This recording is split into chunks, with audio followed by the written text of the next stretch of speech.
Once upon a time, in an era when balancing a wig atop one's head was the pinnacle of fashion and pigeon post was the height of communication speed, there existed a peculiar phenomenon that few dared to decode: the winter weather advisory. Like meticulously curated Mother Nature fan mail, these advisories were sent just in time to warn of impending flurries and blizzards that threatened to part daily schedules like the Red Sea.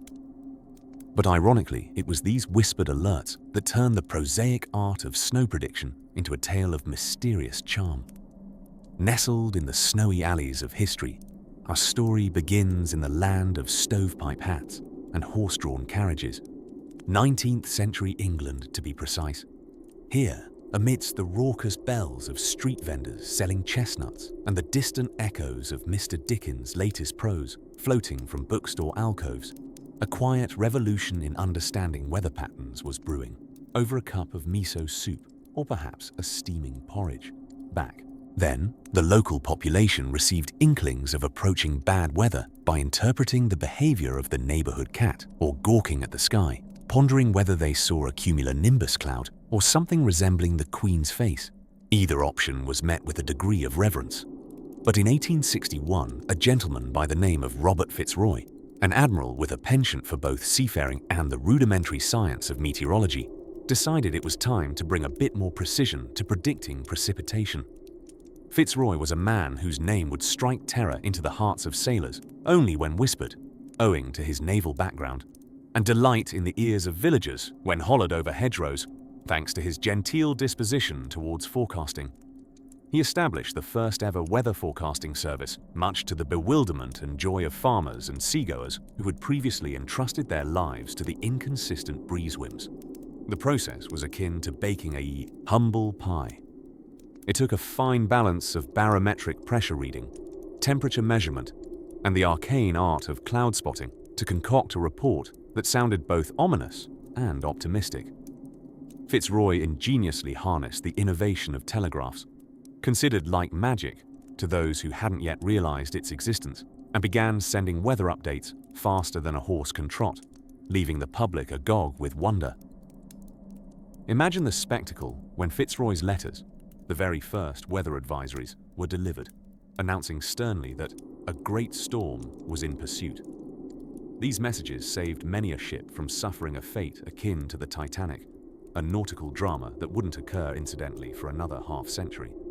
His forecasts were effectively early weather survival guides, nudging the population to take solace inside beside their firesides, or perhaps risk a frosty nose and chilly toes outside. However, Fitzroy's forecasts were sometimes as dramatic as an unfinished Shakespeare play, leading to skepticism and the occasional eye roll. "The barometer is falling," he'd say, with the fervor of a man foreseeing doom. Yet, for every scoff, there was another life saved. Thus, the birth of modern weather prediction tucked itself into the history books like a lullaby, quietly, but with undeniable impact. As you snuggle deeper into your warm sheets, remember this: it isn't just today's digital apps or cheeky weathermen who save the day. There was a time, not so long ago, when mere mortals stared like soothsayers into the sky, deciphering signs no greater or grander than the whisker twitch of an old tabby. Now, if these stories help you drift off, please subscribe to the channel. It would mean the world to me.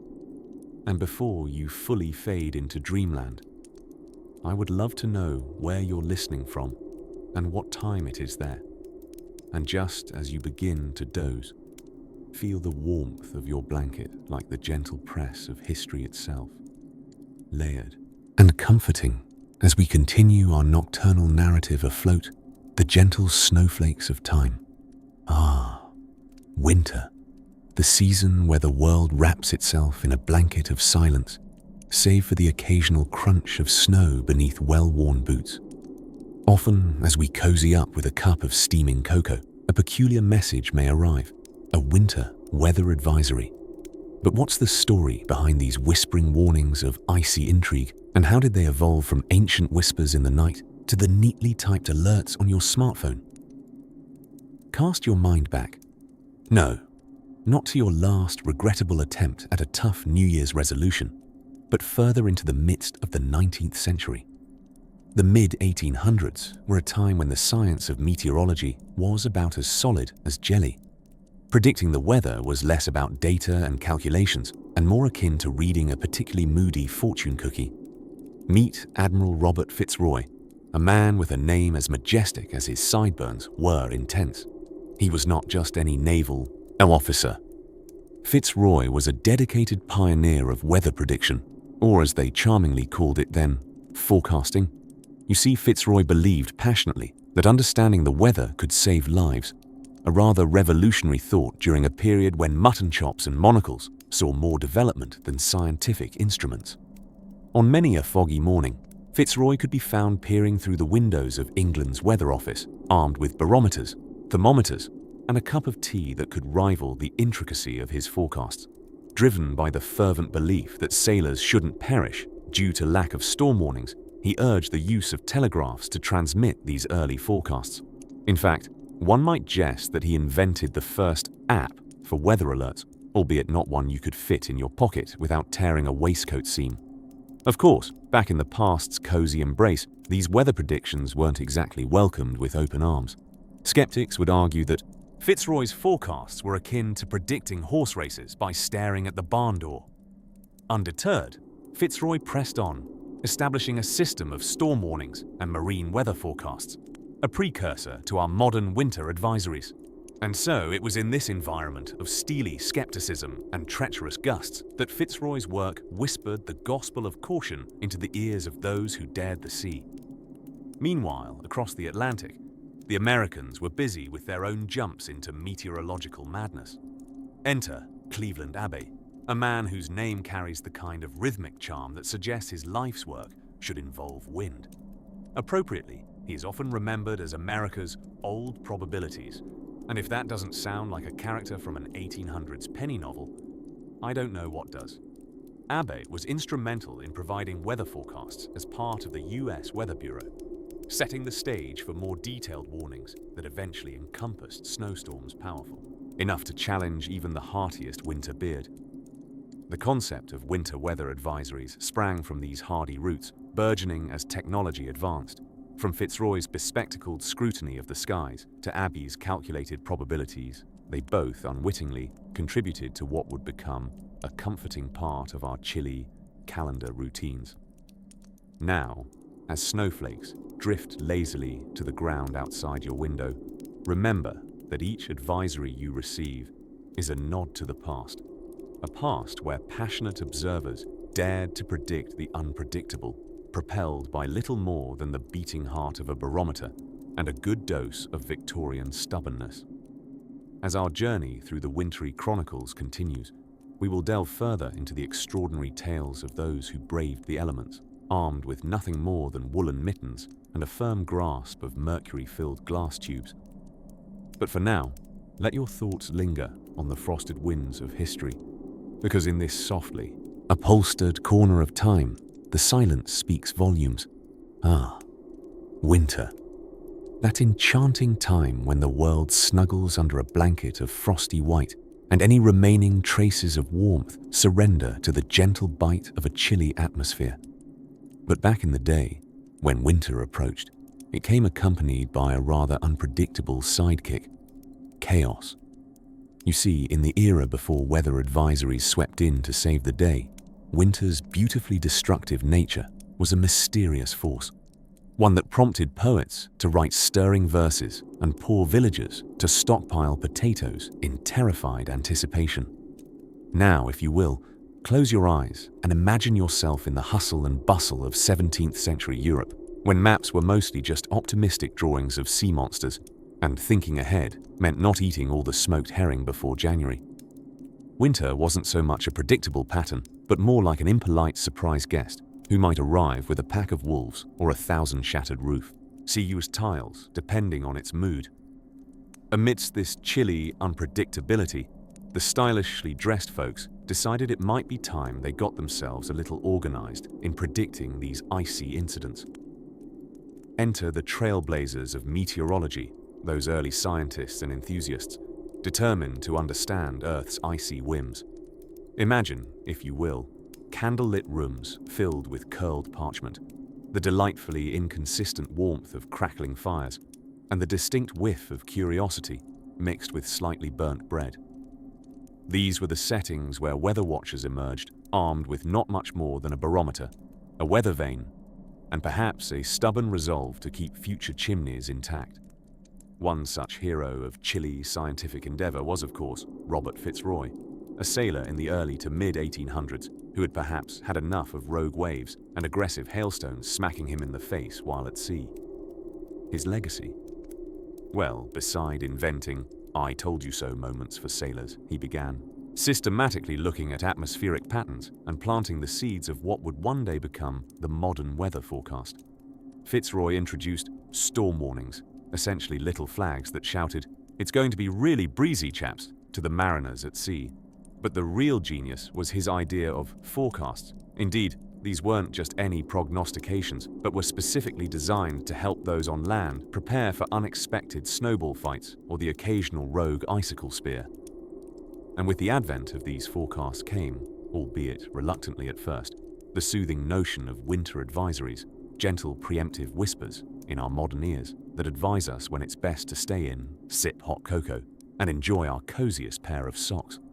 Meanwhile, around the same time as Fitzroy's endeavors, in a charming little town in England, where the sound of distant church bells filled the misty air, sat Admiral Francis Beaufort.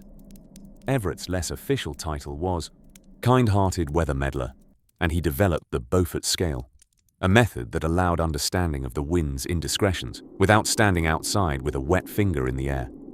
Thanks to him, shrubberies stood a chance during gusty episodes, and soon thereafter, people's top hats followed suit, no longer taking impromptu flights, courtesy of the wind. Underneath these frosty chronicles lies a warmer story, the tale of human ingenuity, speed sledding through the annals of time, navigating from wild, unpredictable winters to today's calm, friendly alerts that suggest you might perhaps need an extra 2 sweaters and some thermal underwear tomorrow. A delightful and practical legacy, to be sure. So, as the gentle snow drapes your senses like a silk scarf, take comfort in the fact that today, discreet notifications wink at our modern devices to let us know whether the path to snowball battles or toasty fireside ponderings is safer, and thus, with dreamy gratitude, we tuck our ears under the covers, knowing full well that whether it's tomorrow or centuries ago, the science of shielding us from winter's imperfections was, and is, a mighty fine adventure. But there's more to explore on the frosty frontier, as we shall drift next into the land where winter's nuances come alive with tales of celestial navigation and how hopeful pioneers used stars, not screens, to guide themselves landward. Let your senses be lulled to the promise of slumber's embrace. Amid the swirling frosts of time, let us gently shuffle from the cobblestone paths of yesteryear to discover the quiet brilliance of small acts that shaped comfort against the cold. It was the 18th century, a time when wigs were large, but thermometers were tiny, and local weathermen, those tasked with predicting the whims of sky and snow, were known to fashion impressive, celestial moustaches. Notably, technology was somewhat scarce on the ground, or perhaps stuck somewhere beneath a snowdrift. In those days, dinner tables groaned under the weight of indulgent feasts, as long-suffering but smiley-faced servants swooped in and out with trays laden with roast peacock, tail feathers intact, of course. Meanwhile, outside the frost-laden windows, the wind howled in a rather theatrical, shiver-inducing crescendo, almost as if auditioning for a symphony of the storm. These chaotic weather predictions, you see, were the subject of heated debates amidst the fireplace gatherings. You might picture it. High society tinkling their delicate porcelain cups, yet missing sugar-tongued gossip in favor of earthy discussions on woolen coat investments, a matter approached with the seriousness that now graces the signing of scientific treaties. It all began with a particularly cunning explorer and his affable penguin sidekick named Sir Snowball, only 3/4 genuine in nature. Their official title, the Arctic Pair, and their actual mission, unraveling the mysteries of winter behavior. The most remarkable part might seem to be the fact Sir Snowball was a highly convincing, locally carved wooden decoy decked out in its fullest regalia. Decisive monocle, of course, all to inspire the best thoughts a gentleman of science might have when at the top of a snow hill. While the explorer took note of the sun's low beams, these majestic player clouds that resembled heads of state had none of his data deciphering fervor. Instead, they flirted with the notion of precipitating their own independent tour de force performance, their iridescent blushes scuttling across the horizon almost effortlessly, despite the firm grasp of gravity itself. In matters of the heart, and previously mentioned weather prediction, our explorer and his partner facilitated community colloquiums, cleverly disguised as gatherings for oohing and aahing over the latest exotic findings, but secretly about sharing insights bred of ice-capped observation. Enter the well-intentioned yet practically dexterous Lady Lumina, famed for her crochet dexterity, who attended the full series of these chats wrapped in a plethora of hand-spun wool scarves, thus inspiring the collective nod that began a movement. Community wool storage for the forthcoming dastardly cold.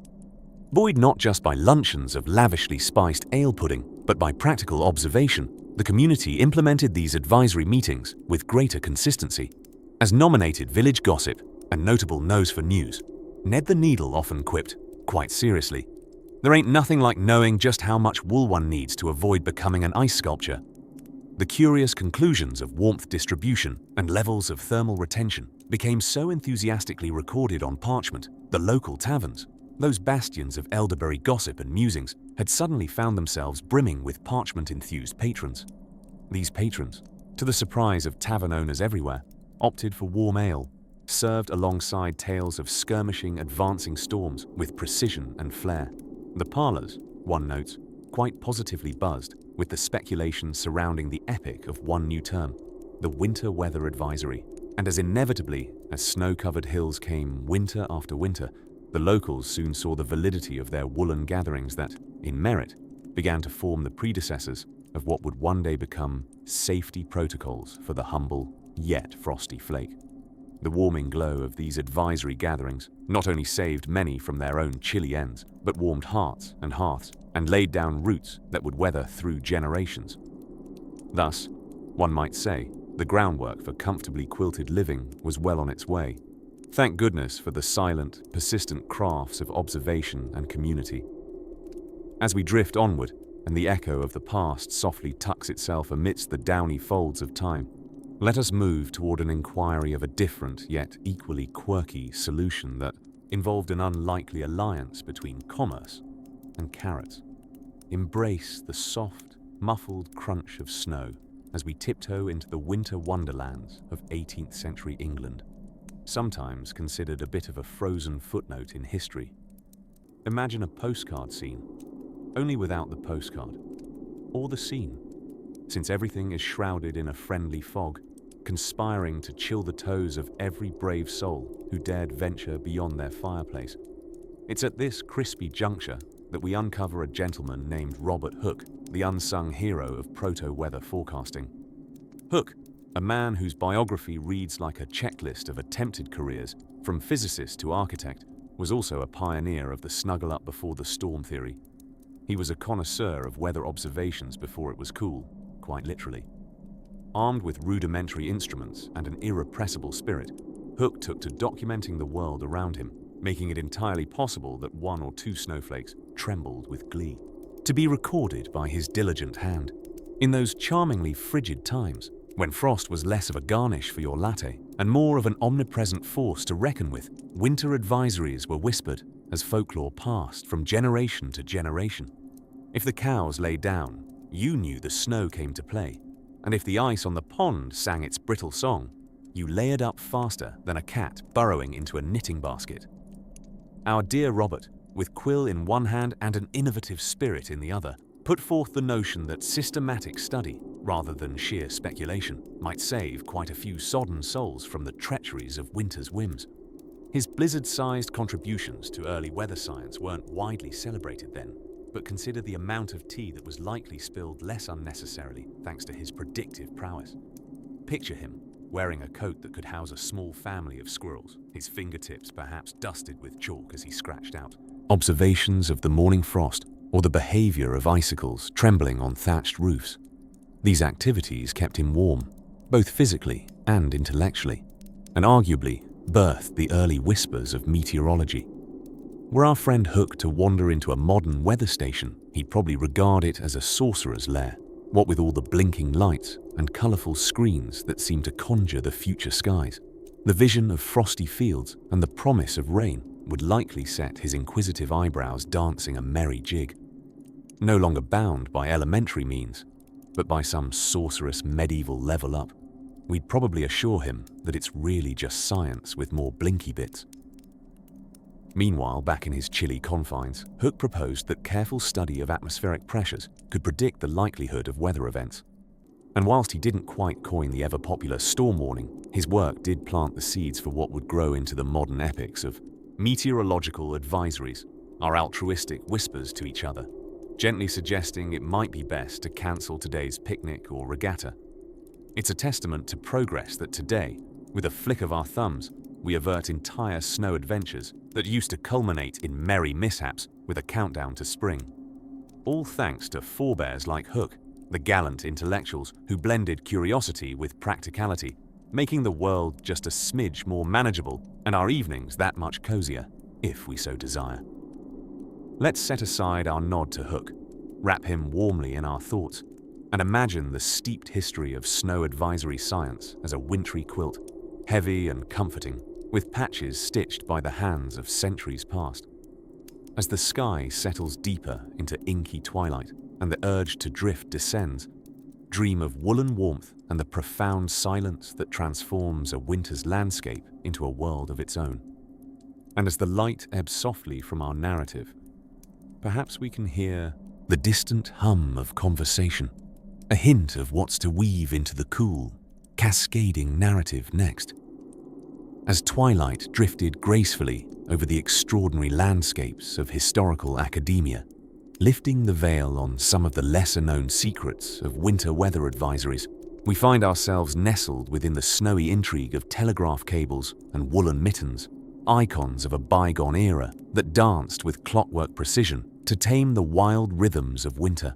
The year was 1848, a time when Elihu Burritt, an unsung hero with an impressive collection of unsharpened quills, twinkled like a modest star in the lexicon of forgotten pioneers.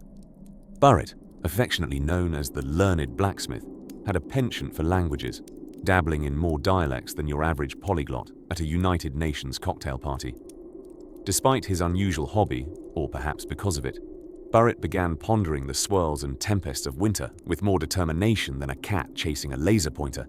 Our humble hero saw an opportunity to speak not just in tongues, but in meteorological metaphors. Inspired by observations of the farmer's weather, an early form of social media that relied on farmers shouting weather updates over fences, Burritt began knitting together a network of typographical telegraphs. These telegraph stations, fondly described as Twitter for bits of bark and wire, stretched across the frost-hugged hills.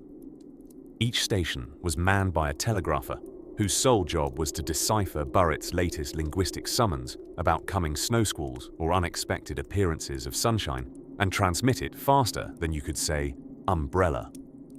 While Burritt's predictions were not foolproof, his success rate sometimes rivaling that of a two-headed coin flipper, he laid a cornerstone for early weather alerts that tickled the fancy of the common folk and intrigued more serious, bespectacled meteorologists of the next century.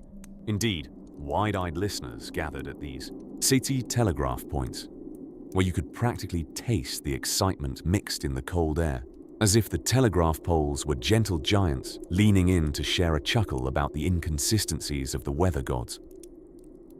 Burritt's work would live on, quiet as a snow-covered owl, winding its way through winter lore toward the likes of Gilgamesh Wayward, another character whose name alone suggests he should appear somewhere on a cozy pub's wall of fame. Wayward's contribution to the annals of meteorology came innocuously enough when he decided to blend his grand's affinity for knitting with his love of fiddling contraptions. He thus invented the world's first predictive knitting machine. Though the nitometer was never able to forecast a blizzard's start exactly, It did predict the colour of mittens that would be in style the following season, earning Wayward a curious footnote in fashion, and maybe forecasting history.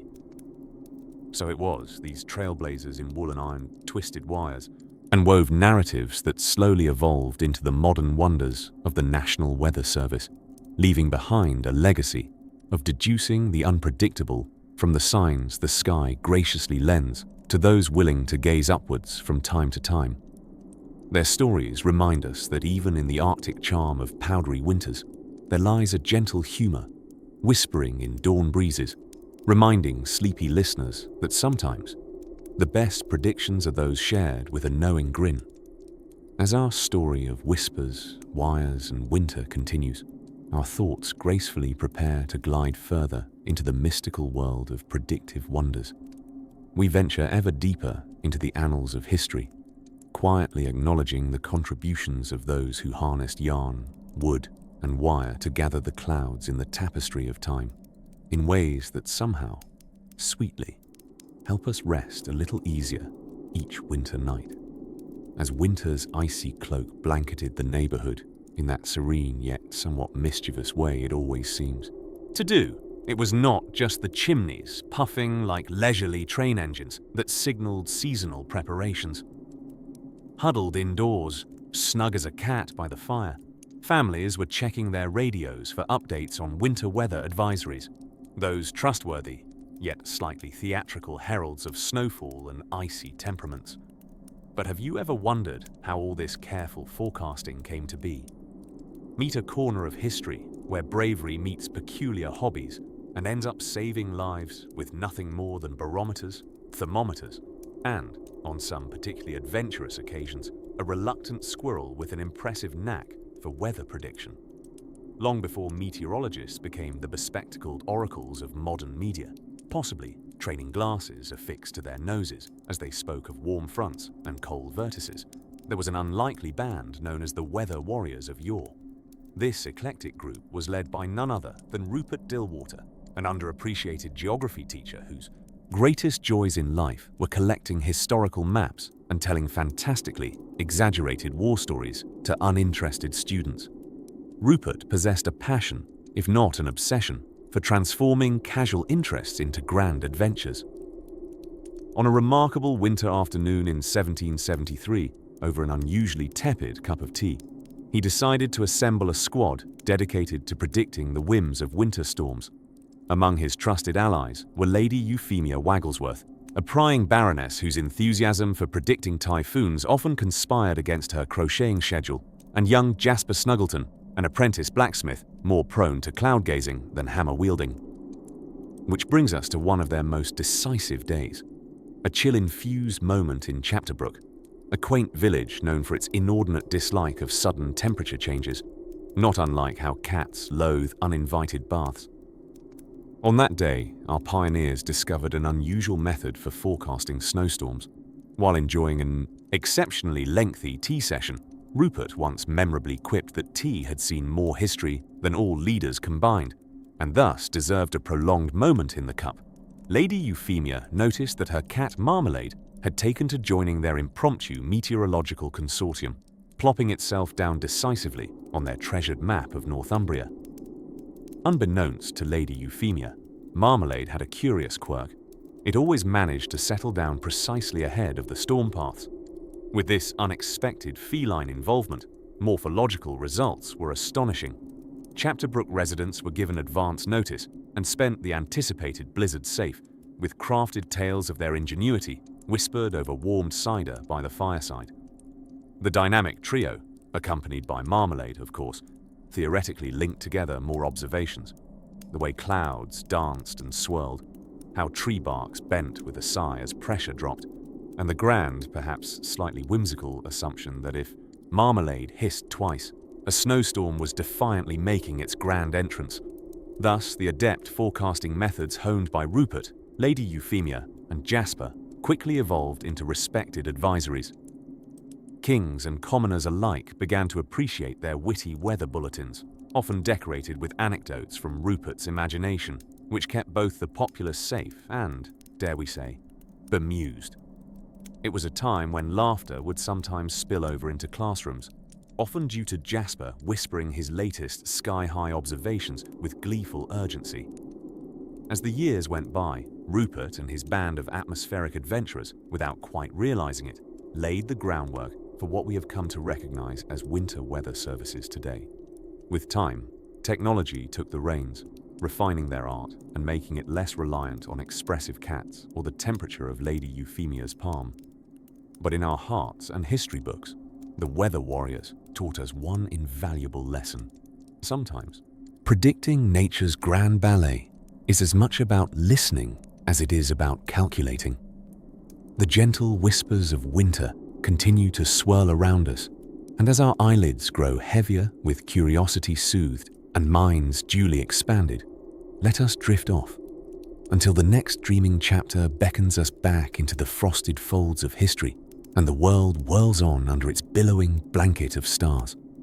As the gentle fingers of frost began to trace delicate lace patterns upon window panes, a curious series of experiments took place in a modest laboratory somewhere in the town of Reading, England. It was here, amidst the clinking of teacups and the soft, persistent scratching of nibs on parchment, that gentlemen scientists of the 18th century embarked on a rather chilly adventure that would unknowingly echo across eons of wintry nights. Meet Sir Robert Gordon, a man with an insatiable curiosity for the cold. Unlike most with a preference for coziness by the hearth, Sir Robert developed an unusual fascination with observing the biting gales and icy capriciousness of old man winter.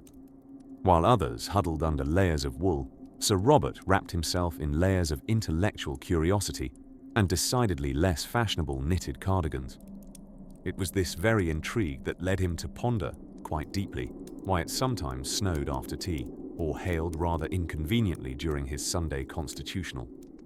One particularly frosty December, as hoarfrost bedecked the rooftops and icicles grew to resemble slightly morose stalactites, Sir Robert began to devise what he boldly called his meteorological miscellanea. In it, he attempted to catalogue the shiftings and shivers of winter's waltz, noting the peculiarities and patterns as if each snowflake were a character in a grand cosmic play.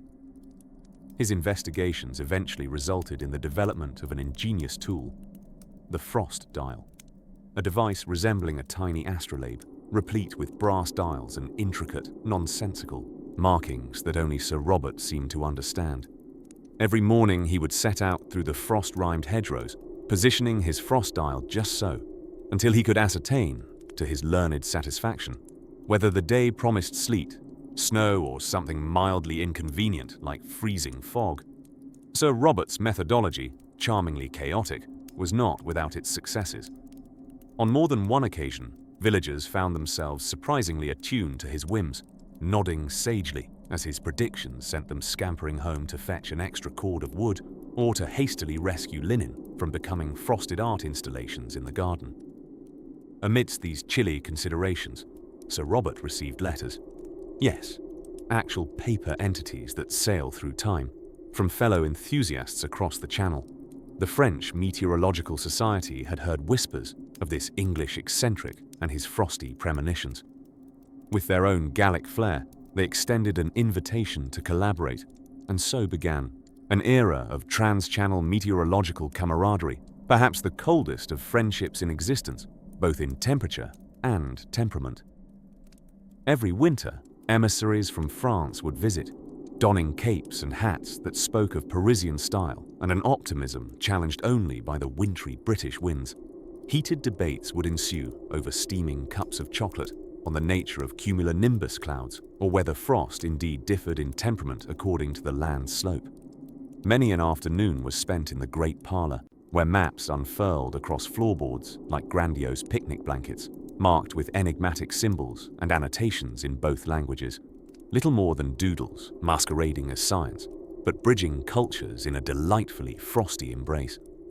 Sir Robert's eccentricity, quietly embraced, began to stir a deeper appreciation for meteorological knowledge amongst his peers.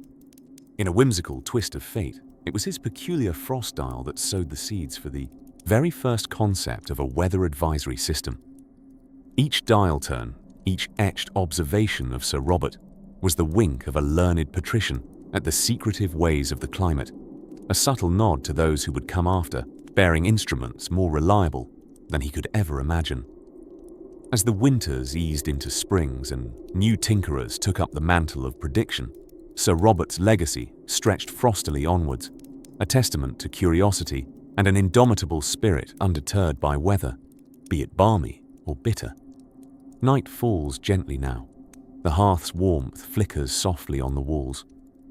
Our gaze shifts beyond the confines of Sir Robert's study, curious about the landscapes of weather wisdom yet to be discovered. Until then, let us gather our thoughts as the gentle lull of history promises to bring more tales, dappled with the charm of discoveries waiting just beyond the horizon. Ah, winter. That time of year when large swaths of the population mysteriously discover a deep fondness for woolen socks and hot cocoa.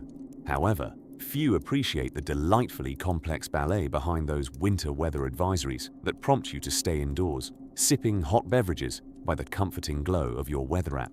Let's journey through a time when these advisory systems were still the shimmering twinkle in meteorology's eye, and discover how the whimsical world of early scientific observations invited a touch of humor to our understanding of winter's cold embrace.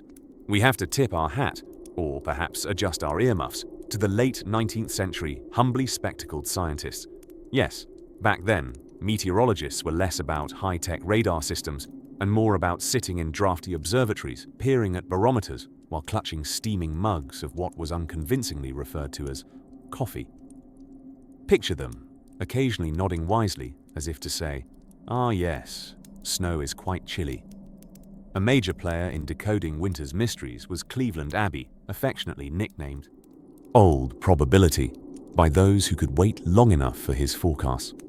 Known for his attempts at introducing standard time to meteorology, a concept caused much consternation when it interrupted midday tea, Abbey's rigorous data collection methods heralded a new era where that snowy conviction beyond your frosted windowpane ceased to be a personal hunch, but rather a gentlemanly agreement of science. But what powered the movement from amateur cloud gazing to systematic winter predictions capable of saving lives was the transition of meteorology from an eccentric hobby to an esteemed government function. It was during this era that our story introduces its serendipitous hero, the telegraph. Ah yes, that Morse-coded marvel that tapped its way into our hearts, or at least into the cold, frost-bitten fingers of meteorologists who were ecstatic to trade the occasional pigeon for a reliable string of electrical beeps. Picture it. A decidedly unhedged bet led to the first.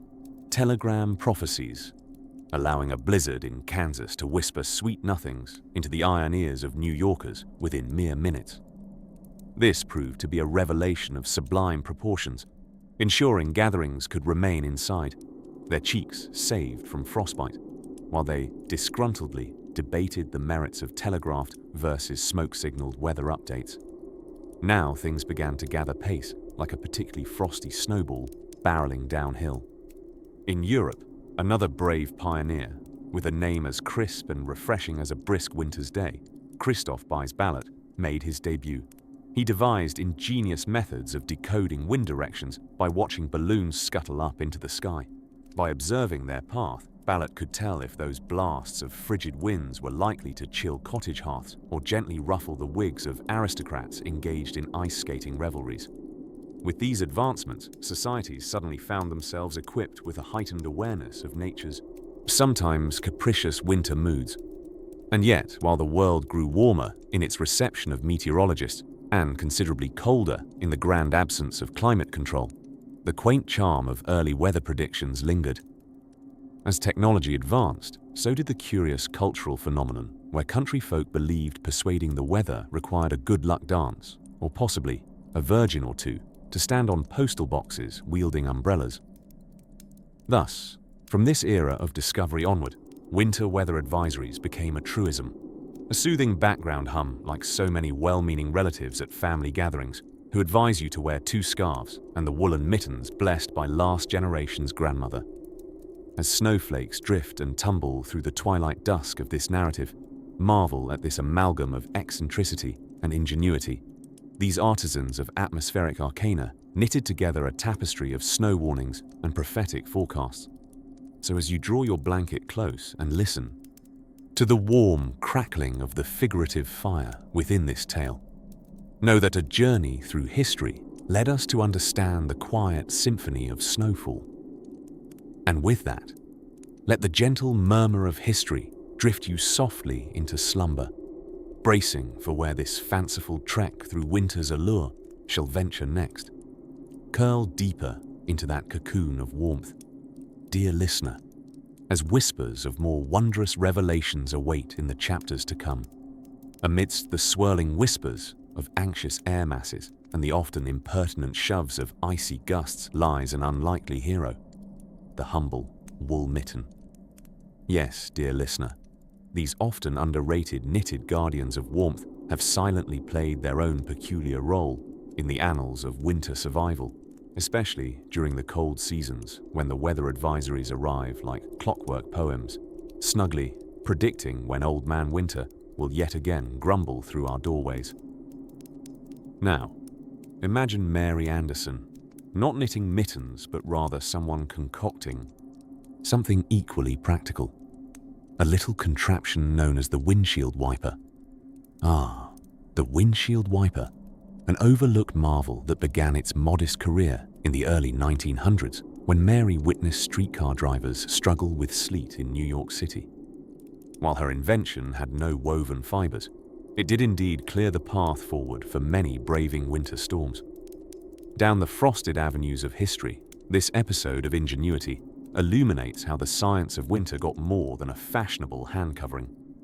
Instead, the action of her invention was more akin to a polite and regular brushing off of the night snow, akin to waking up a slumbering curtain to let the dawn peek through. Despite their practicality, Mary's windshield wipers were met with the same enthusiasm as a cat at a dog show, yet they eventually swayed into acceptance, smoothing our journeys under many a snow-laden sky. As we tiptoe further across the frozen pond of time, mitten-wearing individuals had to rely upon nature's whispers and their own two-bit weather wisdom, much like farmers consulting their woolly sheep before the advent of the meteorological prophecies known as weather advisories. Woolly rabbits aside, initial advisories were admittedly a bit more art than modern science, more oracle than algorithm. They were the hopeful mutterings of weather observers equipped with not much more than a keen eye, and a spirit determined to outwit Jack Frost himself. Delightfully, our epoch of predictive abstracts has endeavored to elaborate from these bucolic roots into forecasts graced by satellite techno-symphonies, wherein flakes, dreadfully named polar vortex or Arctic blast, are scheduled with the diligence of a tight-knit committee meeting. And yet, nature can be as capricious as a naughty toddler with an artist's paintbrush, denying the best laid predictions their final uniformity. But let us not forget, for it is on this stage of warming myths and icy truth that the brave postmen of yore earned their stripes, or rather earned their woolen socks and hot cocoa at the end of a treacherous snowy trek. Whether through blizzards that swept across the land like frenzied white curtains or brief, chill-charged squalls, they persevered, carrying all manner of optimistic dispatches while the rest of us cozied by the hearth. Their legacy of persistence through wild winters could very well be likened to our wool mittens, seemingly quaint but enduringly essential. However, if our lovely mitten makers of past had but known how magnetically weather-centric our conversations would become, they might have sewn not more mittens, but microphones, to better amplify their cozy contributions to the forewarning fraternity that seemed to blanket the globe. As we softly retreat from today's patchwork of meteorological myth and memory, embracing the quietude of another imagined night, let these ululations of ice and invention lull you into a gleaming slumber. Drift gently, for soon the silent echoes of ancient wisdom and modern fashion might just reveal the next warmly spun chapter in our escapade across the chill realms of history. As winter tiptoed across the earth in a dance of crisp breezes and muted colors, an unexpected hero emerged from the wings of obscurity, the humble woolen sock. Yes, dear listener, the woolen sock, an everyday companion of frostbitten toes, played a curious role in the theatre of winter weather advisories. Imagine, if you will, the 18th century was an era where the cause and effect of snug feet was just beginning to impact the great tapestry of weather preparedness. In those days of yore, when powdered wigs were considered the pinnacle of high fashion, footwear was more than just a necessity, it was a statement. But few knew that those woolen wonders, so frequently knitted by industrious hands, were slowly spinning a plot against the treacherous elements of winter. You see, before the advent of the weather forecast, people relied heavily on the art of intuition and, of all things, their toes to predict the whims of the winter season. It was often said that cold toes, like loyal guard dogs, warned of a storm long before it arrived. In small villages where chimney smoke curled lazily into the sky, it became apparent that the silky heat trapped within a quality pair of socks gave sleepers an uncanny sixth sense for the weather. Reports from amateur meteorologists, otherwise referred to as grandparents, spread far and wide. A community elder with exceptionally sensitive feet might awake one morning, hobble to the market, and declare with graham cracker-colored certainty that a mighty blizzard would soon darken the doorway.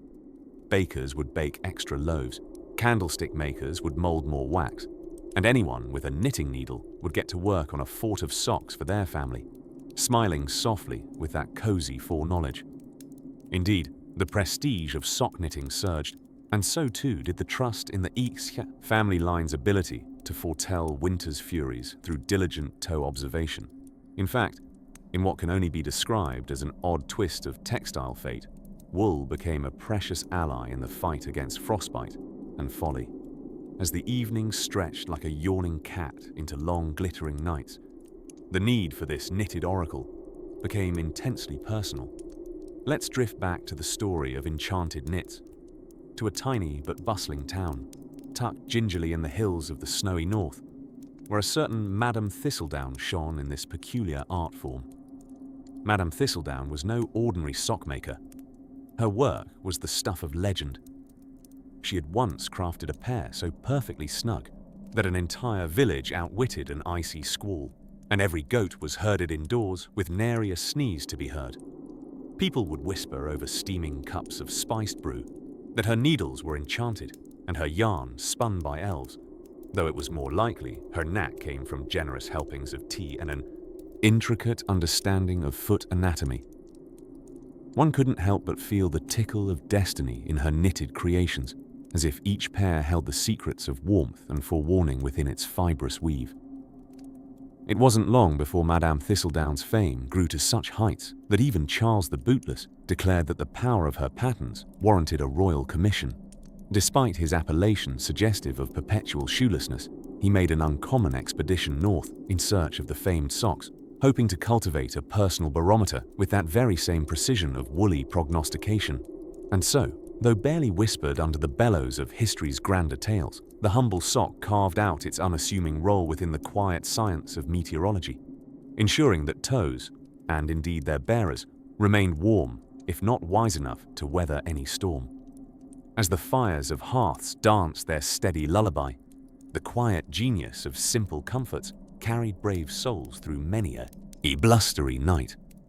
With this gentle tale of yarn-spun magic, we take leave of the snug, enchanted knitteries and tuck away with dreams of nodding woolen giants and chuckling sprites spinning their tales beneath the light of a winter moon. Our minds drift like drowsy flakes, settling into the embrace of history's softer secrets as we continue our slumberous journey toward the legends yet to unfold. It was during one of those interminable winters in the late 1800s, when things hadn't yet decided whether they were going to be maximally gloomy or merely a shade less grey, that the unassuming figure of Elias Loomis strode into the realm of weather chronicle kingship.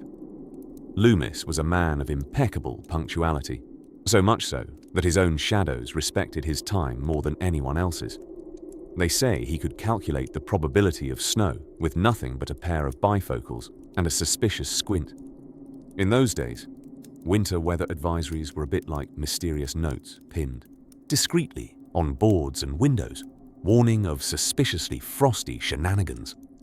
But Elias, having a twinkle of a scientist and a dash of showman, turned weather forecasting into both a necessary service and a source of mild amusement, albeit inadvertently.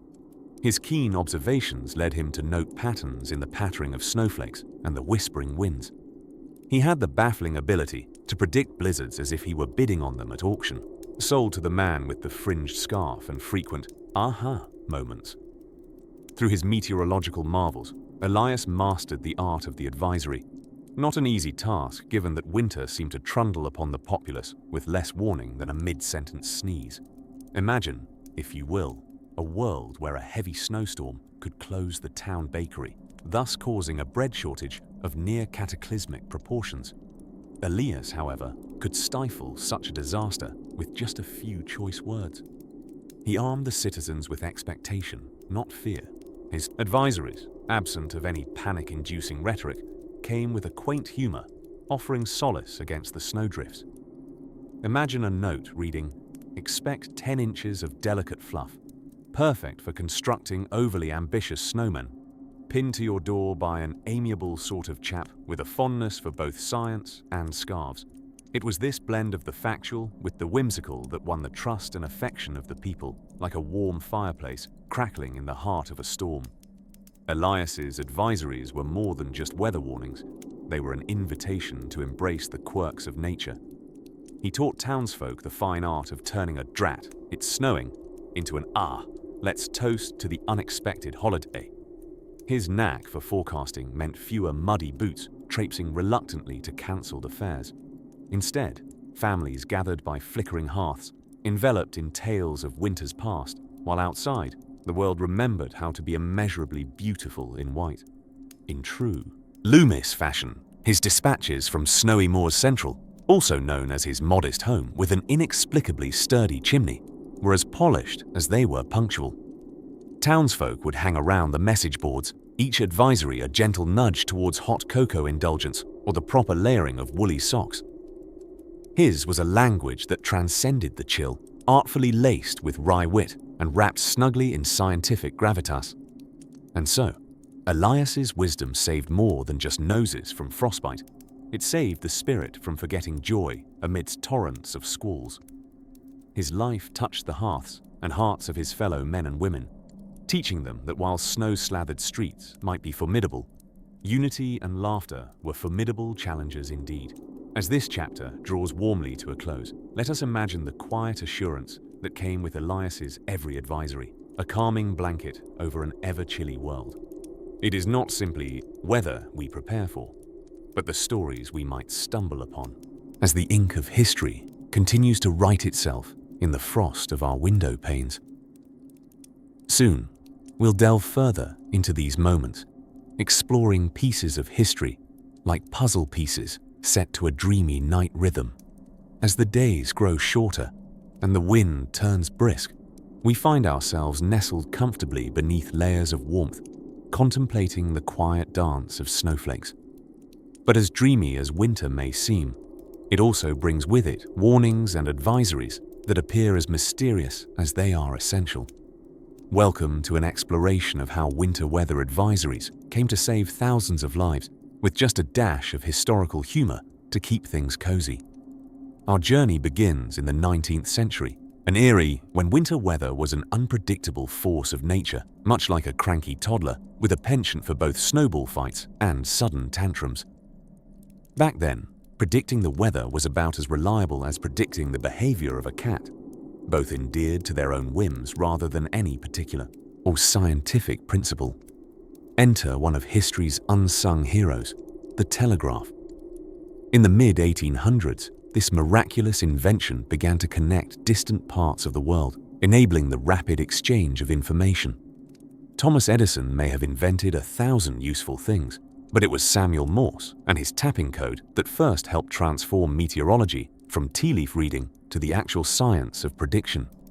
One could almost hear the whoosh of telegraph wires over the clatter of horse-drawn carriages, an innovation racing at the speed of a galloping snowstorm. With telegraphs in play, weather observations could be shared across states, allowing the formation of what some might humorously call the first chat room for meteorologists. These weather whisperers started to piece together patterns, like putting on your favorite pair of fuzzy socks. Suddenly, everything just felt right. They discovered that certain cloud formations and air pressures often preceded specific types of winter precipitation. Yes, fluffy meteorologist Edward L. Maunder found that those low barometers were more than just a bad hair day for the atmosphere.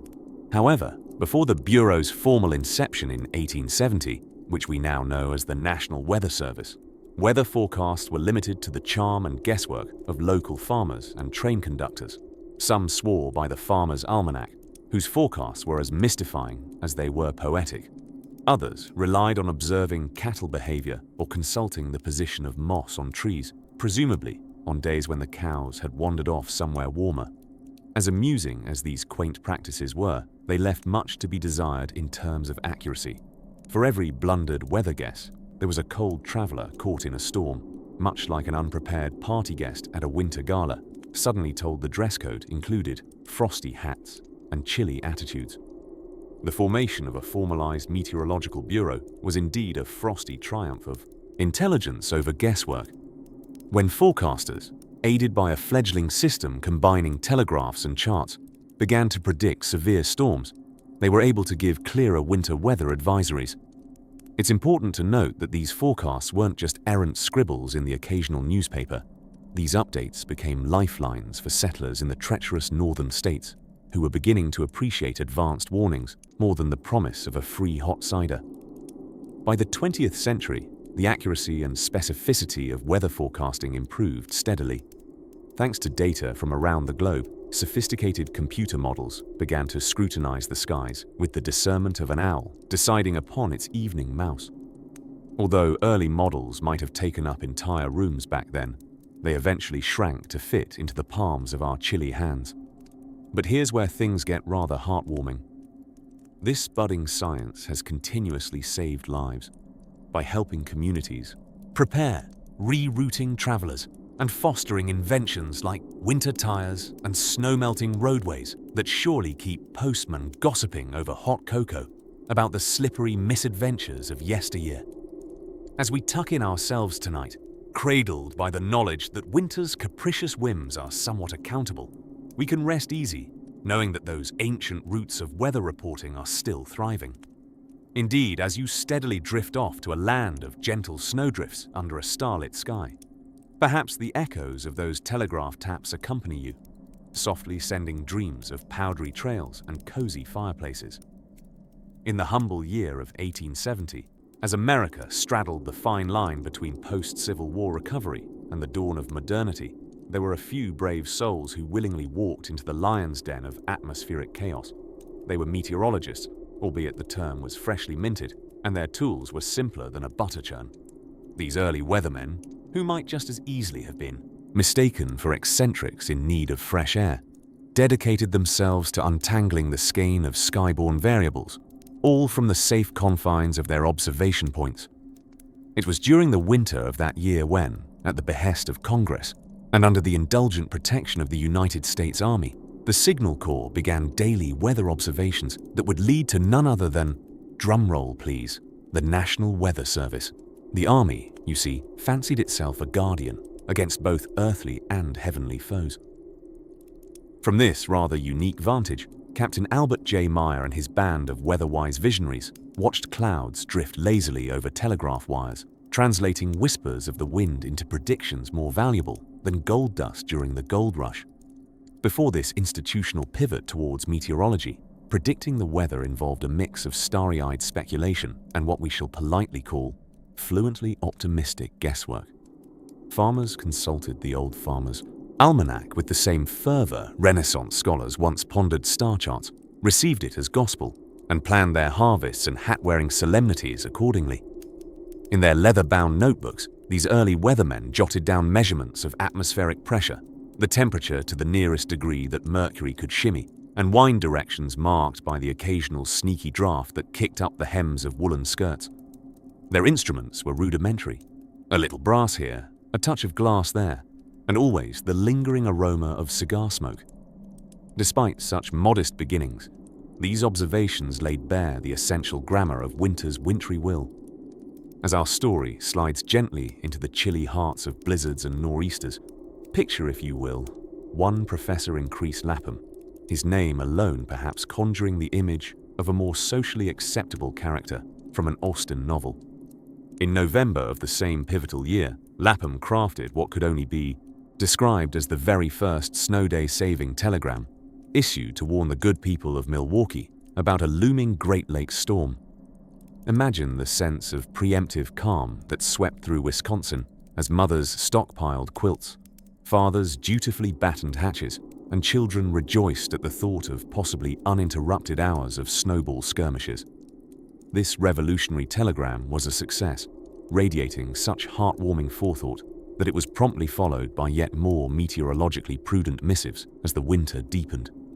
Hidden beneath this rather sober recital, however, was a lack of fancier technologies we enjoy today. There were no satellite images to admire and no Doppler radar pings to mull over. Yet, these determined pioneers of prediction turned chaos into a calendar item. Through radioed whispers and the Morse code's patter, warnings were distributed far and wide. It was these winter weather advisories that kept many a hand from frostbitten injury, a horse from unplanned icy escapades, and a house from encountering nocturnal surprise icicles.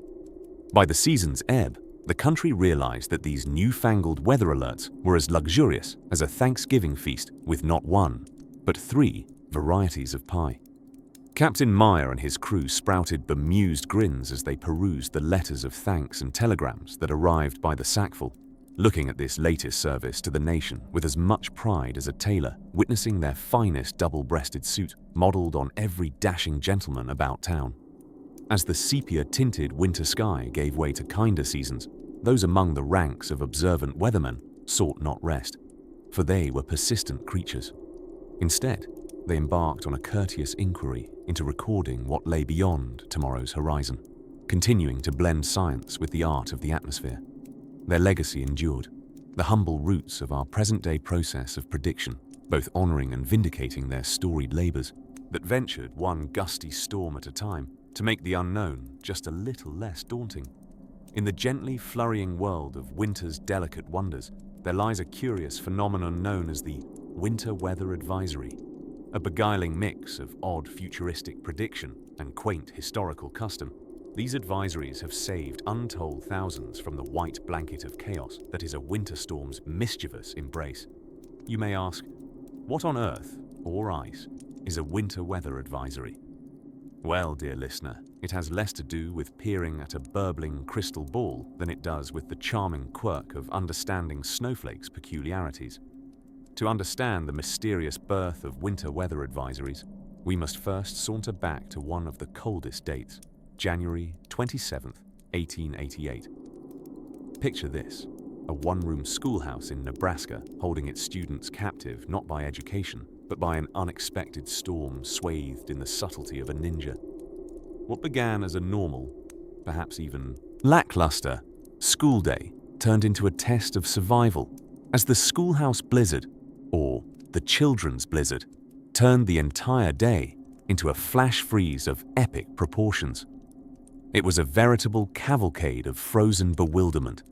Our unsung heroes in this Advent tale were pioneering meteorologists.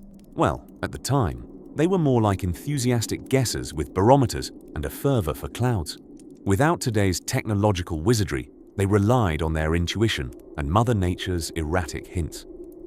In the wake of the children's blizzard, these plucky forecasters decided it was high time to formalize a network that bridged the gap between their fascinated guesstimations and the safety of hapless school children. And thus, the concept of saving grace through winter weather advisories was born. Fast forward to the more civilized chaos of the 20th century, where the National Weather Service proudly adopted a stringent pattern for issuing weather advisories. No more Wild West of weather predictions here, folks. Armed with technical jargon and scale models, they aspired to instill order amidst the bluster, like a quiet librarian in a cacophonous world of shushing snowstorms. Yet, in a world where Mother Nature calls the shots, comedic mishaps are never far behind. Let's not forget the great snowfall of 1978, humorously referred to in weather circles as the forecast fumble. Despite valiant efforts, an advisory was issued far too late, and what was meant to signal a light flurry morphed into a snowy spectacle. Many a shovel was lost that evening, and snowmen rose overnight, staggering from terror's icy grasp as monuments to miscalculations. From then on, technology born of weather-slapped wisdom leapt forward. The antics of uninvited blizzards led to radar systems reverently worshipped for their accuracy. Scientists, resembling diligent elves tinkering away, nailed down the alchemy of atmospheric conditions, finally managing those fractious storms with finesse, akin to a maestro conducting Mozart. And what of these quantum leaps in predictive prowess, you ask? Well, to the uninitiated, it appears like magic, but we know better. It's simply the meticulous dance between data and artistry, recorded in a language of probabilities and pressure systems that sticks tongues out at chaos.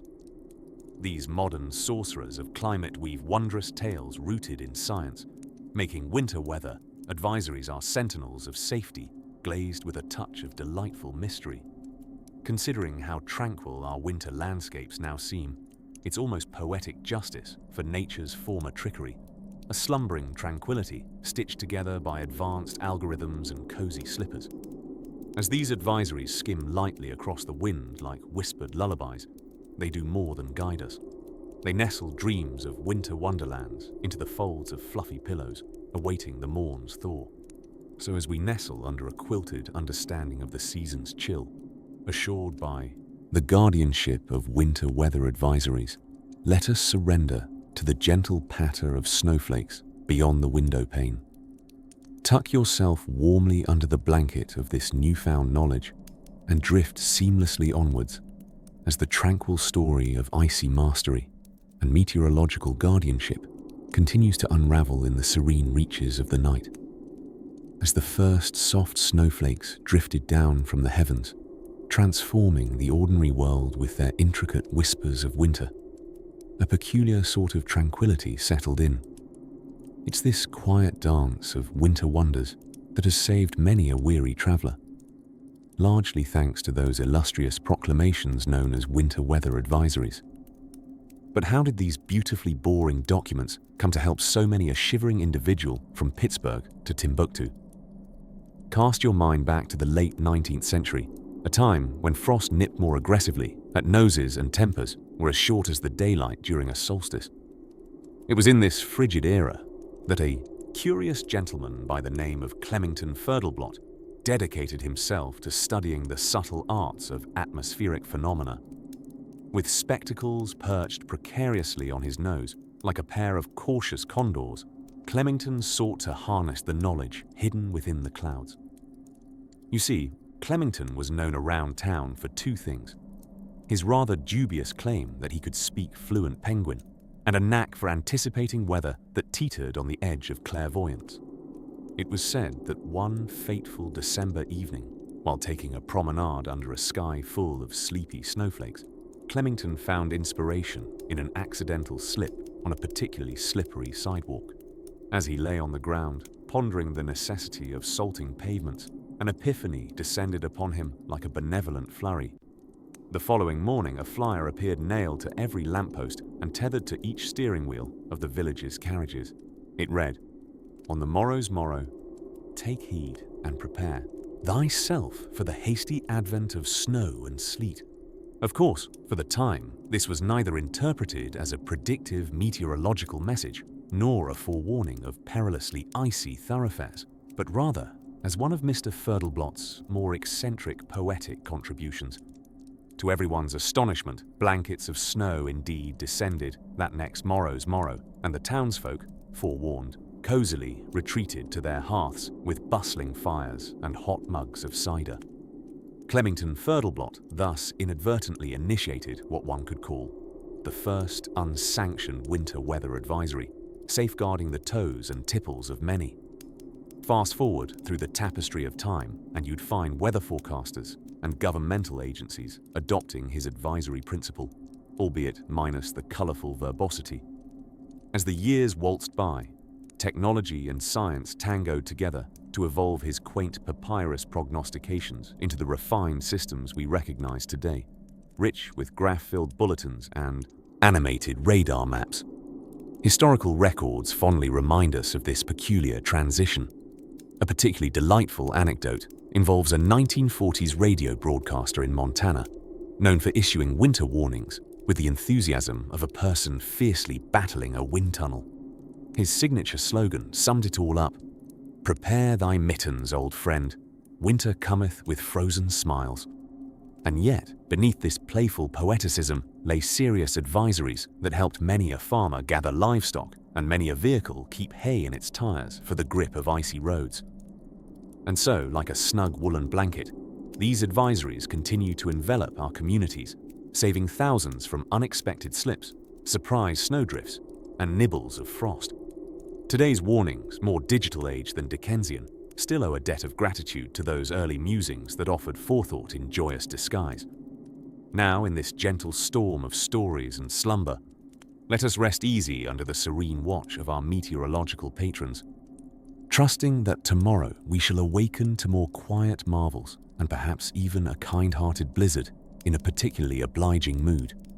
As warmth wraps around from your choice of cozy comforts, our next leg of this tranquil journey shall soon reveal further tales of atmospheric wonderment rendered all the more spectacularly soporific.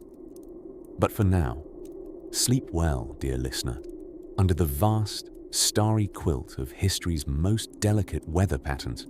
In the hush of our narrative, we whisk ourselves away to the year 1683, during a London winter so frosty it seemed as though the city had been commissioned as a giant hunk of gorgonzola in a celestial cheese shop. The Thames River, that famously sleepy stretch, had frozen solid, offering a canvas for one of history's grandest ice festivals, a scene as delightful as it was bizarre. Our tale unfolds on that frozen expanse, where John Flamsteed, the first astronomer royal, ambled cautiously across the icy river like a well-fed penguin. Mission was as unusual as the state of the river, to gather data on planetary motion. He fancied himself as the ultimate party guest, showing up with the stars in his eyes, quite literally, and offering up cosmic wisdom instead of wine. Picture, if you will, Flamsteed huddled in layers of wool, thicker than a Shakespearean plot, peering through a spyglass aimed not at the stars, but rather a pot-bellied Briton swaddled in scarves. During this peculiar ice fair on the Thames, amidst stalls peddling everything from hot nutmeg drinks to curious lotions, claiming to defrost anything remotely frozen, Flamsteed managed to spot the planet Uranus without realizing it. His observations would remain just that, observations, not to be categorized formally for almost another century. The planet sat anonymously in his records like a misplaced button in a haberdashery drawer, waiting patiently for its day in the cosmic spotlight. Meanwhile, the good people of London, bundled and bustling, each swirled around him in scenes reminiscent of a Dickensian novel, sans the somber tone. There was a delightful juxtaposition of societal classes indulging in winter revelries. Lords and ladies skated valiantly with the grace of slightly inebriated swans, while chimney sweeps gossiped in huddles, blowing smoke rings like competitive dragons. The quiet science brewing beneath the surface was something Flamsteed grasped innately. Through his freezing observations, he catalogued the heavens with a precision so meticulous that it could render a Swiss watchmaker redundant. This starlit census he compiled would lay the groundwork for celestial navigation, an invaluable tool for explorers determined to sail anywhere that wasn't currently covered in snow. As the sun reluctantly dipped below the horizon, casting a honeyed glow over the ice and illuminating breath clouds that condensed in the chill air, Flamsteed felt himself a humble part of a larger narrative, a cosmic play that stretched across eons. The profound serenity of his observations, combined with the revelry unfolding around him, forged a surreal tapestry where science and history waltzed together, leaving behind footprints as ephemeral as those upon the dusty surface of the moon. It is here, on the snowy bridge between the tangible and the ephemeral, that we pause. let your thoughts drift softly, like snowflakes, as we prepare to glide gracefully into another tale, another moment in our wintry narrative, where science and history continue their serene pas de deux through the frosty ethers. Ah, the delicate art of issuing winter weather advisories, an ancient craft honed over generations of meteorologists perfecting the noble pastime of predicting whether we'll need to dig out the windshield scraper buried somewhere in the garage. Picture it now, a time long before apps told you when snowflakes might dance on your doorstep, back when people trusted a rather peculiar oracle, woolly bear caterpillars. Yes, those tiny, banded harbingers with their stripes were, in fact, some villagers' go-to weathermen. More orange meant a milder winter, more black promised a swirling, blizzard-filled extravaganza. As newfangled as this might sound, these quaint practices are rooted in a history as profound and puzzling as our bedtime slippers mysteriously migrating from beside the bed to somewhere across the room each night. Fast forward a few centuries, and imagine the astonishment when those settling within the snows of colonial New England faced the unanticipated wrath of a northeastern storm, a blunt forescale that made their petticoats flap like makeshift sails on a clipper ship. Enter the suave, albeit bitingly cold-breathed spectre of the early 19th century and the invention of the telegraph, a tool that would soon revolutionize the way information traveled, trundling over wires strung like harps in the sky. By 1849, after a winter where the Atlantic Ocean itself seemed determined to join, as reliable as checking your horoscope to decide whether to wear galoshes or not.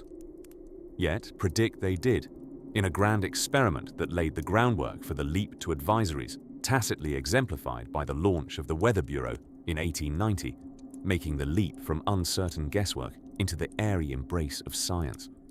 As our tale sidles into the frosty embrace of the early 20th century, the incessant rush of technological innovation brought about predictive revelations. Better data analysis and improved radio communication meant forecasts started to resemble something other than elaborate wild guessing. By the 1920s, the Bureau took up residence under the Department of Agriculture, ensuring that every snowdrift and soggy sowing patch could be forewarned to those weary souls bracing for winter's icy breath. All this, dear dreamers, sets the stage for the grainy voice of a young meteorologist in the 1940s, calling through radio waves weather warnings to folks in the fertile crescent of America's breadbasket. Much of the guidance offered was determined by the feats of computational wonder, the first attempt by technology to mimic the hardwired psychic intuitions of yesteryear's woolly bear. With computers, like the creation of the numerical weather prediction model in the 1950s, humans now orchestrated a symphony of data that allowed for something akin to scientific wizardry. It was as if they peered through a candy-striped kaleidoscope that could divine clouds' intentions. So, as you inhale a calming breath and nestle deeper into your blankets, consider the small wonder of each weather report, the quiet vigilance in announcing snowfall inches, the steely elegance of a storm watch. In the peace of evening, remember the long history of winter warnings, a serenade of winter science written upon the snowflakes themselves. And with that cozy thought, snuggle closer as we drift toward a new chapter, exploring the path weather warnings have since wandered, where even the most modest of forecasts hold stories yet untold. As the wind howled softly outside, swirling snowflakes into a grand, sparkling whirl, we snuggled deeper into our blankets, slipping into the realm of winter wonder and weather advisory mystique. Tonight, we venture into the snowy archives of meteorological wisdom, a tale as quiet and meticulous as a librarian managing a squadron of shushing Spartan warriors at a poetry reading. The story centers on a name as crisp as a frosted windowpane, Robert Fitzroy. Ah, Robert Fitzroy, a man whose talents included piloting the HMS Beagle with a young Charles Darwin aboard, an adventure where he suggested Darwin needed a wide-brimmed hat to gather thoughts more effectively, or perhaps just avoid a sunburnt nose. But beyond his nautical prowess, Fitzroy was the unsung founding father of weather prediction, known to mutter to anyone who listened, "I do believe one cannot steer the skies, but one can certainly try. The year was 1859, and the winter season was as fierce as a pack of synchronized swimming polar bears. Great Britain found itself engulfed in heavy storms that inspired poets to soothe their souls with extra cups of tea and woolly socks. Fitzroy, a fellow with an equally keen eye for storms and sartorial elegance, began tinkering away at a systematic approach to anticipate such pesky bouts of inclement weather. Picture now Fitzroy in his office, a room brimming with barometers, hygrometers, and a drowsy cat that served as an unofficial gauge of impending storms. If Mr. Whiskers batted a barometer with enthusiasm, a gale surely loomed. It was here that the magic happened, or as the Victorians might have termed it, Fitzroy's scientific whimsy. He developed a series of charts and signals designed to inform seafarers and landlubbers about upcoming storms. Fitzroy stood on the ship's deck one wintry morning, his command like that of an opera conductor demanding the sea storm sing at mezzo piano. His genius allowed him to sense changes in air pressure as deftly as he might notice a friend's new hat. "Friends, Romans, countrymen," he'd say, "lend me your ears, but do expect showers later." His work rapidly gained traction when, in a move as revolutionary as importing pineapples for Christmas, he published the very first weather forecasts in the Times newspaper. It was a momentous occasion, causing the teapot sales to spike and umbrellas to be sold out. Naturally, not everyone was as thrilled. Critics abounded, brandishing their skepticism like an unwelcome humidity. "Weather prediction?" they huffed, noses skyward. "That's as likely as a penny farthing replacing the horse and carriage." Fitzroy took it in stride, his hat tipping subtly to his detractors as he promptly predicted sunshine for their parade, with a slight chance of drizzle, just for good measure. But the real moment came in 1860, when a certain storm raged across the British Isles, howling through the fireplace cracks as if demanding an encore. Fitzroy's advisory helped countless sailors find refuge, undoubtedly saving them from frosty perils. He noted the triumph quietly, though one can imagine an almost imperceptible shiver of satisfaction beneath his tailcoat's collar. Ah, Fitzroy, a man ahead of his time, like a teacup filled precisely a second before you knew you wanted it. Though he faced challenges, his tireless dedication paved the way for what would become modern meteorology. It is a reminder whispered gently by the rustling leaves and softly falling snow that sometimes the quietest endeavors yield the most profound impact. As we gently glide to the end of this snowy interlude, capturing our quiet fascination with the weather's whimsies, let us linger under our imaginary stars, knowing there's always another chapter of history to cocoon us in its serene embrace.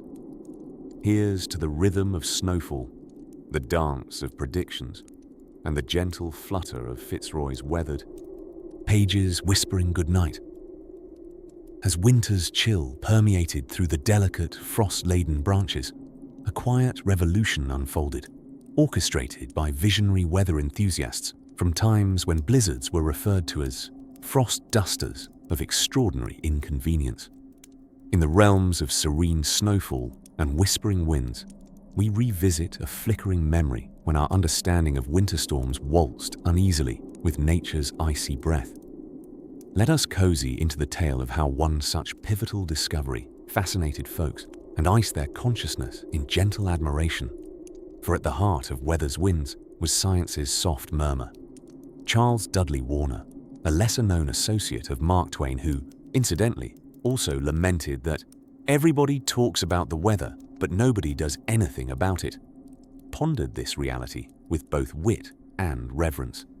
Secreted away in New England's wintry embrace, Warner wondered if perhaps something could indeed be done. In those bygone days, weather predictions felt less like forecasts and more like educated guesstimates, gifted to the masses with a hint of theatrical flair. Enthusiastic individuals, cloaked in wool and armed with archaic barometers, convened in hidden parlors, probably sipping tea out of silver-trimmed ceramic cups that seemed perpetually on the brink of spilling. Between musings and missteps, their hopes were to decipher the enigmatic language of winter storms, a dialect as complex as the minutiae of snowflakes themselves. The real hero of our tale emerges from an unexpected origin. Meet Elias Loomis, a quintessential bookish chap with an intense gaze, a gentleman whose choice of footwear could challenge even the harshest of sleety weather. Advancing from predictions based solely on the dubious art of feel and guess, Loomis's clever brain did what all good, clever brains do. He came up with a table, not just any table, but one where he correlated atmospheric pressure shifts and wind movements, a marriage, to rival any Victorian novel's climax. Behold the dawn of the winter weather advisory. Loomis was a man of numbers and hemispheric imaginings, perhaps operating with the same deliberate, methodical joy as fashioning snow angels. While others might have been merrily shaking fists at nippy breezes, Loomis was scrutinizing the patterns with the meticulousness of someone trying to knit a sweater without instructions. His endeavors laid the cool foundation for a systemic approach, a roadmap for those ready to trust science beyond mere instinct. What he discovered, as the snowflakes settled like miniature parchment upon the world, was nothing short of transformative. By understanding the language of wind and pressure, Loomis carefully escorted society into an era where businesses could close ahead of an imminent snowstorm, saving horses from treacherously icy cobblestones and villagers from misadventurous commutes. However, he was a man of layers, not just in clothing but in witty insight, often jesting that while men predicted the weather, clouds stubbornly followed their own whims. As Loomis's discoveries fluttered across the Atlantic, European meteorologists looked upon his work with the skepticism one might reserve for suspiciously uniform snowmen. Yet slowly, the world awoke to the precision in his science, much like the magical unfurling of winter fables before a glowing hearth. Through the frosted whispers of history echoed something profoundly simple, yet freshly enlightening. Preparedness, aided by this newfound clarity, danced at the heels of each approaching storm. And so, intertwined with these threads of scientific progress, our world, notorious for its thrilling narrative detours, found itself for once consonant with the quiet revolution of the winter advisory's birth. As the flakes settled amiably, Elias Loomis offered more than forecasts. He rendered a promise of warmth and safety amidst the snow. As we continue this cozy exploration into the unsung artistry of winter weather, let the lesson of Loomis linger softly in our drifting thoughts. For somewhere within the snowy fabric of this night lies another tale, just as untouched by time's chill, and just as ready to unravel its wonders, giving us the heavens forecast one whisper at a time. As our timeless journey meanders through the archives of meteorological mystery, we find ourselves enveloped by the whisperings of snowflakes and the gentle stir of the wind as it brushes against history's dusty pages. Tonight, we delve into the heart of the 16th century Scottish forecasting feat, a delicate dance between predictive prowess and kilt-clad cunning.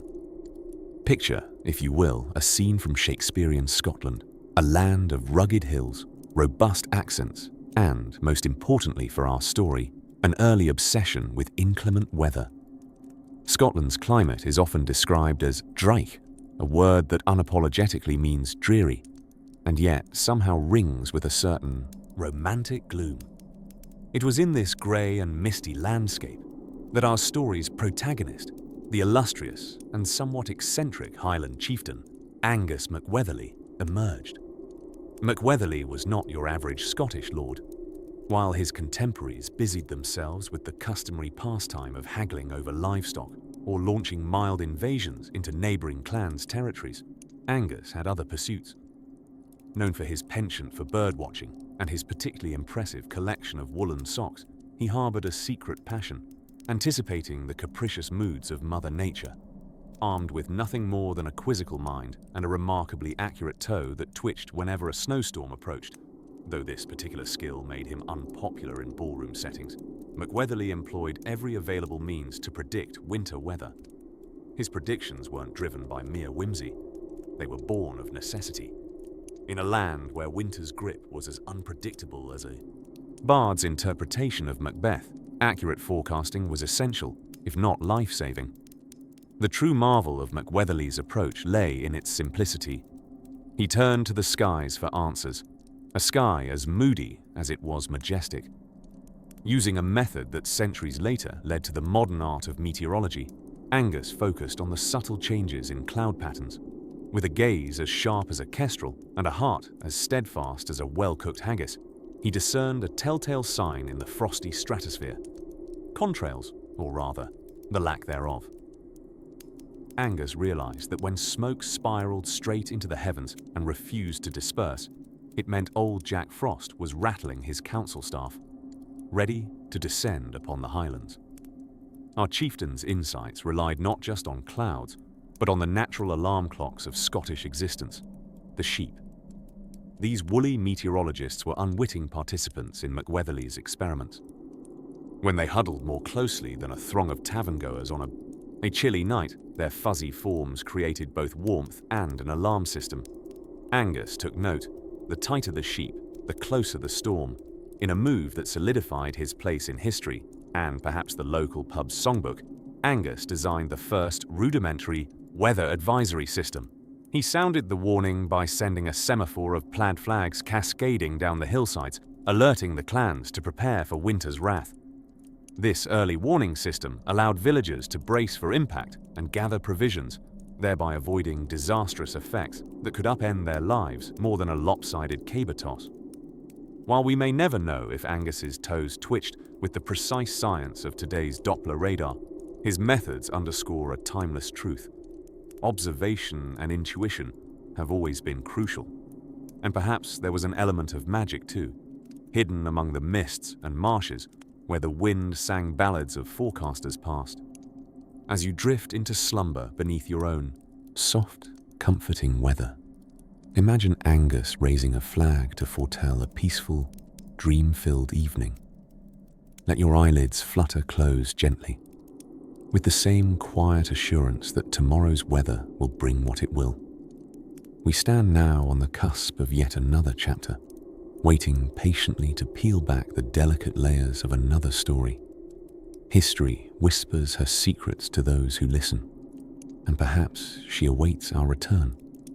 As night draws a velvety curtain over the snowy world, let's delve deeper into the quaint, quirk-filled saga of the unsung heroes of meteorology, the tireless forecasters of winter weather advisories.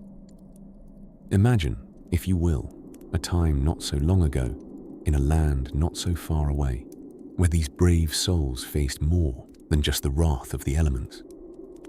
Our story, on this chilly eve, takes us to the dimly lit station of a quaint little town called Humbledon.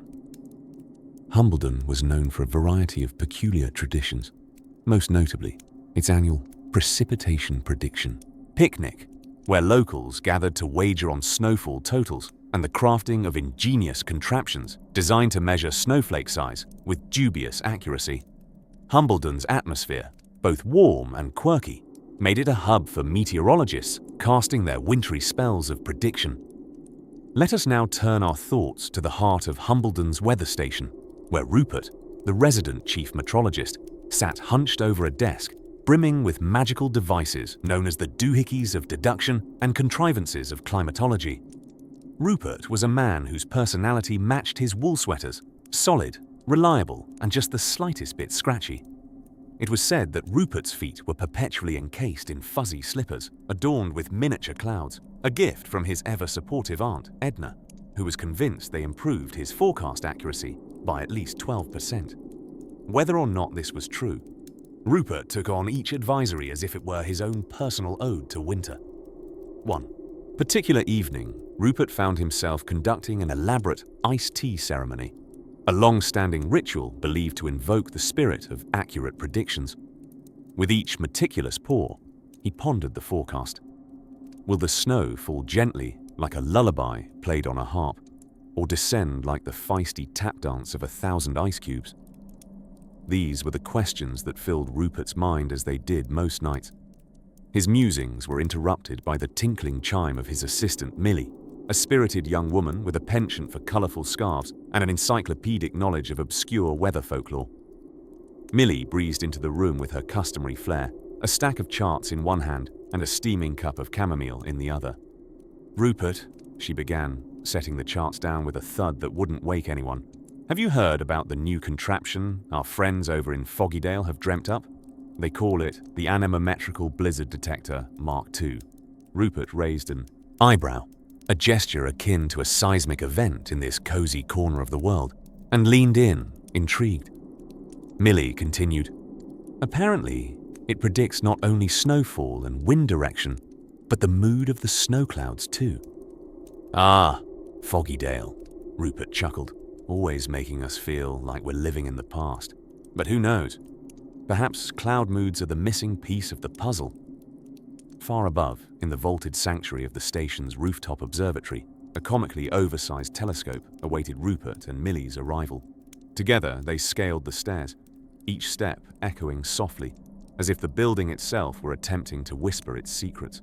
Temperatures dipped as they reached their perch, casting a gentle hush over the world below. From this vantage point, the town of Humbledon lay sprawled like a slumbering child beneath a fluffy white blanket. Only the gentle glow from occasional street lamps and a few brave snowflakes dancing under their light betrayed the town's existence. With the telescope aligned, Rupert murmured, "Now, let's see if those clouds are feeling festive or ferocious tonight." As they took turns peering into the heavens, the dance of the snowflakes below mirrored their gentle camaraderie.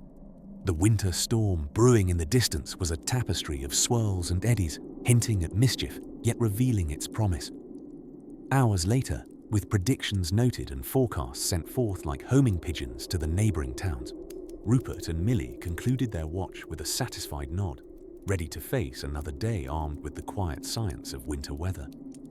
As the snow began to fall more earnestly, Rupert and Millie descended the stairs, leaving behind the telescope's quiet hum and the rooftops now glistening with frost. Their footsteps crunched softly along the path to their respective homes, both knowing they had woven yet another line of invisible ink on the parchment of Humbledon's story. And so, as we ease ourselves under our own comforters, let us drift along with the snowflakes, wondering what lies ahead as we tiptoe toward new horizons. As the snowflakes dance lazily across the night sky, twinkling like far-off stars trying very hard to be noticeable, Chapter 23 of our winter tale began to unfold. Picture this. Before weather forecasting was an exact science, people looked up at the clouds with a slight squint, as if trying to decode an ancient woolly puzzle hung up by a temperamental deity that fancied an occasional practical joke. Yes, there was too much to guess back then, which often led to mishaps in the human icicle category. Enter the unsung heroes, Victorian-era weather enthusiasts, eccentric yet lovable people who decided that instead of knitting scarves to keep warm, they'd knit together rudimentary tools for measuring moisture and temperatures. Think of them as 19th century influencers, whose subscription service was the local town crier hollering, "Foggy with a chance of rampaging sleet," from the village square. One such benignly obsessed figure was Admiral Robert Fitzroy, a man for whom whether or not to sail was a daily quandary. If you're nodding along wondering, isn't that the fella who captained the HMS Beagle? Then bravo to you, history buff. It seems sailing the globe with Charles Darwin wasn't enough, so Fitzroy pioneered the most delightful practice of writing forecasts and then dramatically sealing them in envelopes to be opened and read as one might read a love letter from an overly dramatic and frustrated playwright. But let's zoom in on a particularly chilly January day, as Fitzroy sits poised at a gargantuan mahogany desk, quill in hand, determined to craft a missive to save a goodly number of toes from frostbite. Behind him, the fireplace crackles with the enthusiasm of a theatre critic witnessing yet another lifeless Hamlet, while outside, the wind serenades the windows with the enthusiasm of a blues symphony in minor key. Fitzroy dips his sear quill into ink, chuckling softly to himself. His cat, Captain Paws, nestled on a cushion by the fire, yawns audibly, indifferent to the heroic narrative unfolding. Fitzroy begins his forecast. Drear weather upon us, not the sort for frolicking or gallivanting unless one revels in penguin impersonations. Ingeniously concise, one might think. Now here's the bit about Fitzroy's advisory that tends to get overlooked.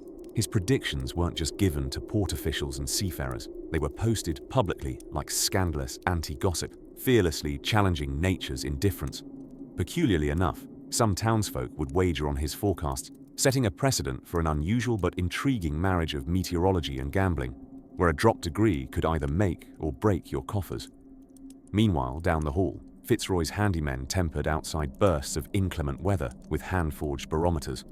These simple instruments looked akin to pocket watches gone awry, yet bubbled with enigmatic charm on town walls.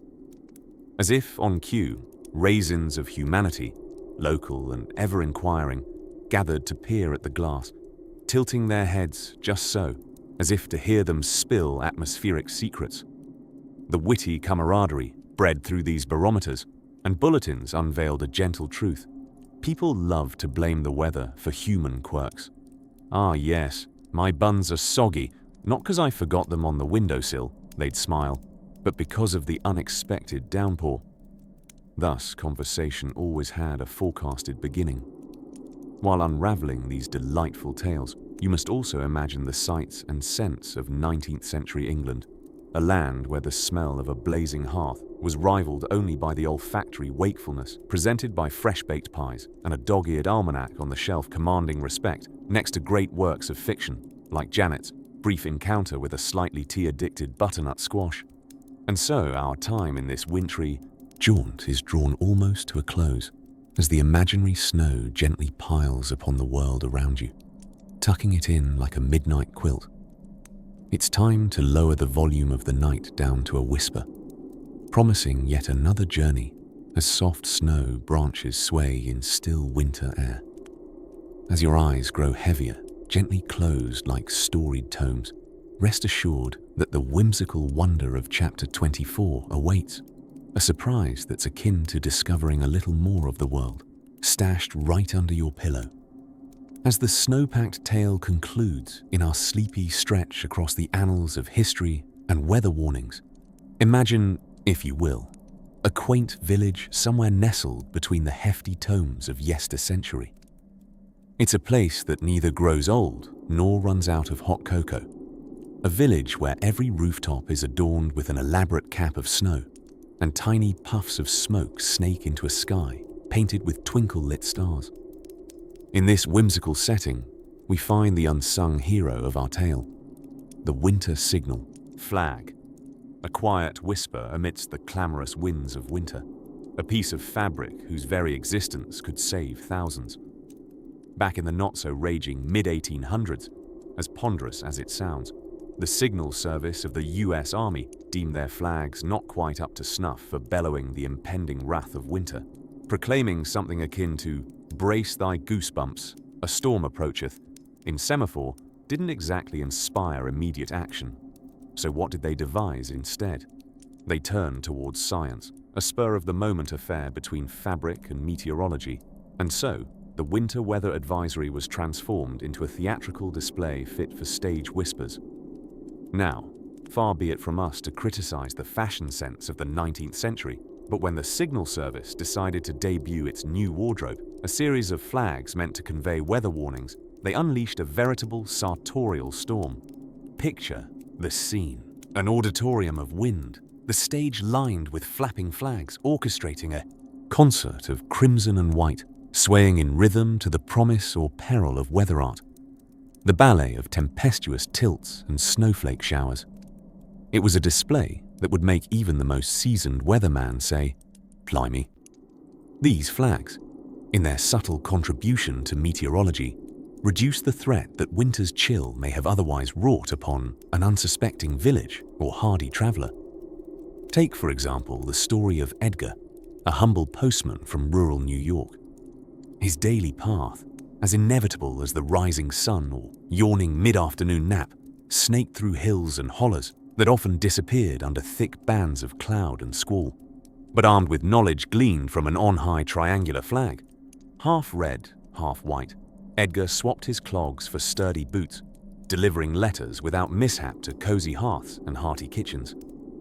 Of course, over time, and with as much inevitable progress as that mysterious odd sock disappearing from the dryer, technology waltzed in with its own agenda.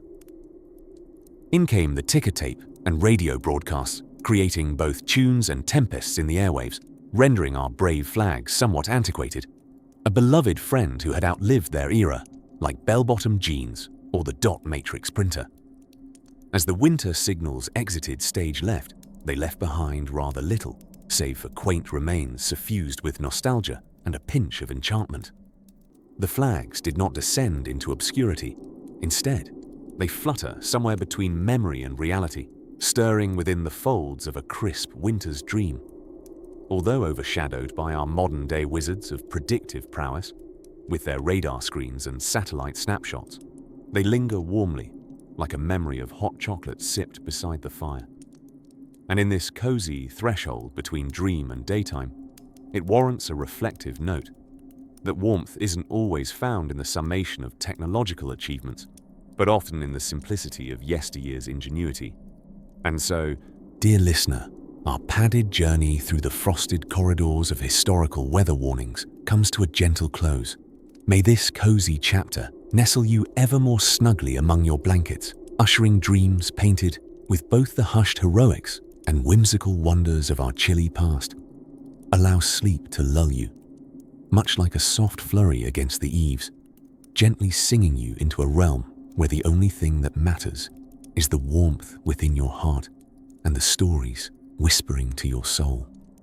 As the last tendrils of our tale unfurl, remember, history hugs us each night with mysteries and murmurs that weave us into its narrative tapestry, alternately wrapping us in capes or cozy quilt squares. And as the tale takes its final bow, may your dreams carry you to places both timeless and tender, where winter is always gentle and dreamful secrets snuggle beneath the snow.